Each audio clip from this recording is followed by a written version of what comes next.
pale Facebook na ukurasa wetu wa X. Kauli yako siku zote inakubalika. Umeshinda namna gani? Niko sawa sawa. Nashukuru Mwenyezi Mungu. Niko mzima kufikia sasa. Taanza kwa kuuliza. Ndio. Leo mmekuwa na mkutano. Ndio. Mkutano ambao umeonekana kuwa kwa masaa kuanzia pale asubuhi. Ndio. Mkutano ambao pia umejiri na resolutions ama maafikiano ya yale ambayo mtakuwa mkitekeleza.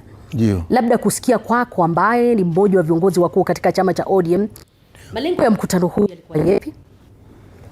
Malengo ya mkutano huu yalikuwa ni kwamba sisi kama wana ODM wabunge ambao wako bunge la kitaifa na bunge la Senate, tukiwa wana ODM, ni mara kwa mara tupate nafasi tuweze kukutana na kuelezana yanayojiri.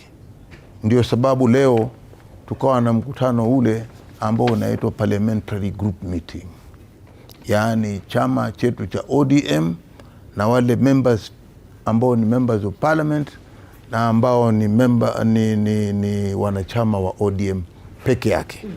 Ndio tulikuwa na mkutano huo leo ili kuelezana yanayojiri na ni matakwa gani ambayo sisi kama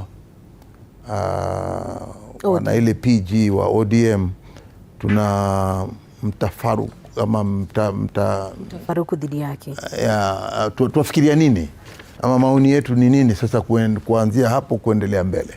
Ndio. Wakati ambapo niliangalia katika ule mkutano, manake nilipata nafasi ya kupitia. Ndio. Baadhi ya wanachama sijawaona pale wa ODM